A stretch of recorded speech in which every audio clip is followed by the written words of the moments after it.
News in 5. News and developments making headlines around the world in 5 minutes.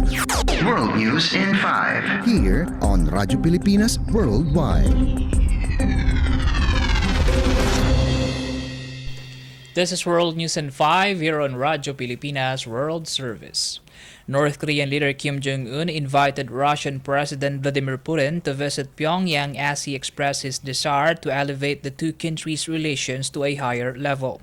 According to North Korea's state-run KCNA, Kim made the invitation after the Kremlin hosted a reception for the North Korean delegation.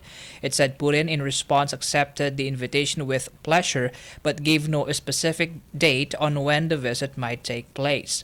Kim's latest visit to Russia comes as the United States warned to impose additional sanctions on Russia and North Korea if the two sign any new arms agreement. U.S. and South Korean officials have expressed concern that the visit would pave the way for the export of North Korean weapons and ammunition to Russia amid Moscow's depleting stocks due to its 18 months of war in Ukraine. Seoul's National Security Council also warned Moscow and Pyongyang of paying price if they breach UN Security Council resolutions. Moscow and Pyongyang have denied such intentions but vowed to deepen their defense cooperation.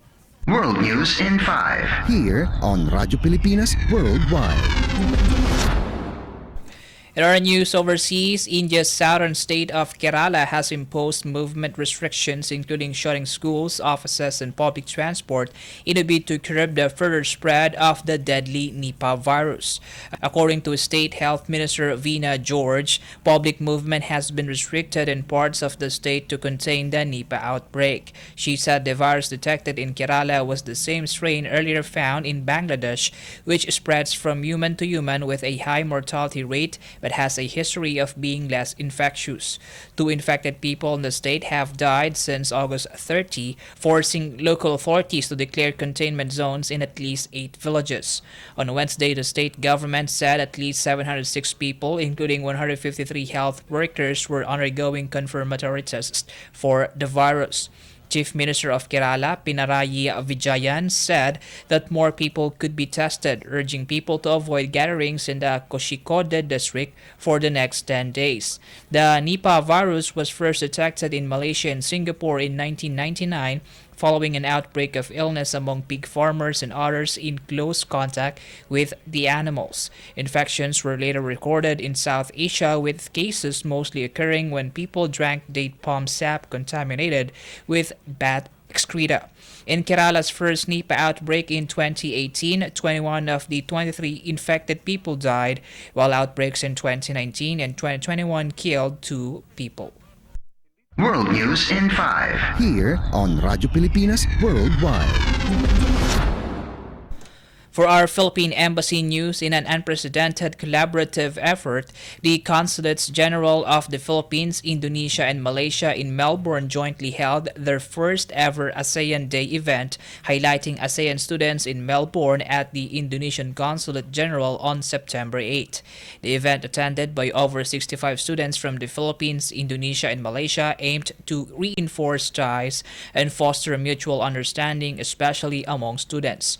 During the event, the Consuls General emphasized the historical significance of ASEAN and the pivotal role students play in deepening ASEAN ties, as well as the regional bloc's close dialogue relations with Australia. Philippine Consul General Maria Lourdes Salcedo underscored the value of people-to-people engagement in ASEAN centrality, the platform for cooperation on regional issues, and in engaging dialogue partners such as Australia. She also expressed hope for regular ASEAN events among communities in Melbourne. The evening featured various ASEAN student presentations on their courses of study and research in Australia. Representing the Philippines, Elizabeth Duyao of Monash University, Australia, awards scholar and programs and EdTech director of the Teachers Gallery, delved into the inclusive lens of approach for digital learning, stressing the significance of inclusive digital education for disadvantaged and disabled communities. Meanwhile, Olia Hanifa, an Indonesian scholar, highlighted digital health transformations in ASEAN, and Xiao Lu, a Malaysian student, discussed education's impact on ASEAN's economic growth and innovation. Cultural performances added vibrancy to the event. Anton Aquino, a Filipino student, serenaded the audience with Filipino tunes on his guitar, while Malaysian and Indonesian students offered separate dance performances. The festivities wrapped up with a networking dinner showcasing ASEAN's culinary diversity, featuring, among others, delicacies from the Philippines such as seafood pancit bilao and ube halaya. The Philippine Consulate General in Melbourne said it is committed to nurturing ties within and between ASEAN nations, aspiring to uplift ASEAN relations in areas of people-to-people engagement, education, and cultural understanding. World News in 5. Here on Radyo Pilipinas Worldwide. You just heard World News in 5 here on Radyo Pilipinas World Service. This is Peñano. Good day. World News in 5. News and developments making headlines around the world in 5 minutes. World News in 5. Here on Radyo Pilipinas Worldwide.